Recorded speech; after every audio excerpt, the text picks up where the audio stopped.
අපි අද බලමු විශේෂ සහිත සම්බන්ධයක් නැත්නම් ටොක්සික් රිලේෂන්ෂිප් එකක් කොහොමද අඳුරගන්නේ කියලා. මේක ටිකක් අඳුරගන්න අමාරුයි. අපි සාමාන්‍ය ජීවිතයේදී මිනිස්සු එක්ක කතා බහ කරද්දී හුඟක් අය සෞඛ්‍යමත් මිනිස්සු ඉන්නවා, සෞඛ්‍යමත් නොවන මිනිස්සු ඉන්නවා.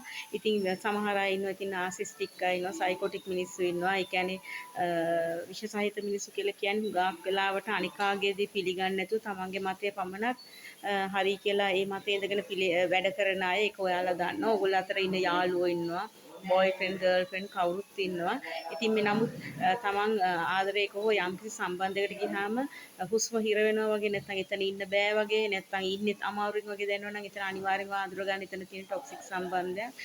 ඇත්ත වශයෙන්ම එතන තේරුම් ගන්න ඕන මේ සම්බන්ධය ඇතුලේ ඔයාට තේරෙන්න ඕනේ නිලුම් කොල්ලේට වතුර දාන්න බෑනේ.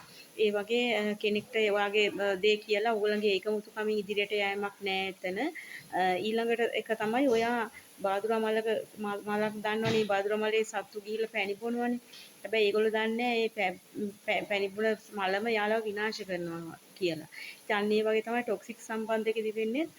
ඔයාලා ලස්සන මලක්, ඔයගොල්ලෝ ලස්සන ආත්මයක්, ලස්සන ජීවිතයක්. නමුත් සම්බන්ධය ඇතුළේදී ඔයාලා දන්නෙත් නැතුව විනාශ වෙනවා.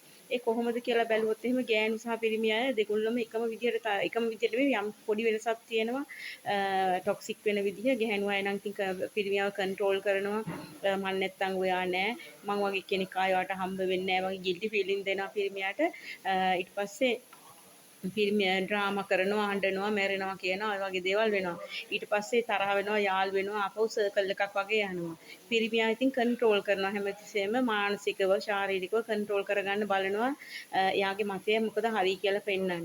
එතකොට එයාට අපි තුමු දෙන්නම ෆෝන් චෙක් කරන වැඩ, ටෙක්ස්ට් මැසේජස් කරනවා, වීඩියෝ කෝල් අරගෙන එක එක්කෙනා ඉන්න තැන් බලා ගන්න වැඩ. ඔය වගේ දේවල් කරනවා. හැම එකම මේ ටොක්සික් නැහැ. නමුත් මේකේ ඕවර් පැත්ත ගියාම වැඩි පැත්ත ගියාම තමයි ටොක්සික් වෙන්නේ. ඒකයි මම ඔයාලට කියන්නේ අඳුර ගන්න ටොක්සික් එක. ඉතින් පිරිමියෙක් නම් හුඟක් වෙලාට කන්ට්‍රෝල් කරනවා.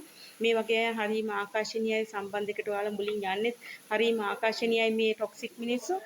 නමුත් සම්බන්ධය අභ්‍යන්තරයට ගියහම තමයි ඔයාලට අර කුකා ගිලිනකොට සුද පේනවා වගේ හරියටම පේන්නේ. ඒ නිසා හරියට පරිස්සම් වෙන්න දුක් විඳින්න එපා. ආදරය කරන්නේ වේදනාවටවත් දුක් විඳින්නවත් ඩ්‍රාමා කරන්නවත් අඬන්නවත් තව කෙනෙක්ගේ මේ මානසික වහලෙක් වෙන්නවත් නෙමෙයි. ඒ නිසා සම්බන්ධයකදී ගෑනු ළමයි පිරිමි ළමයි දෙගොල්ලම පරිස්සම් වෙන්න.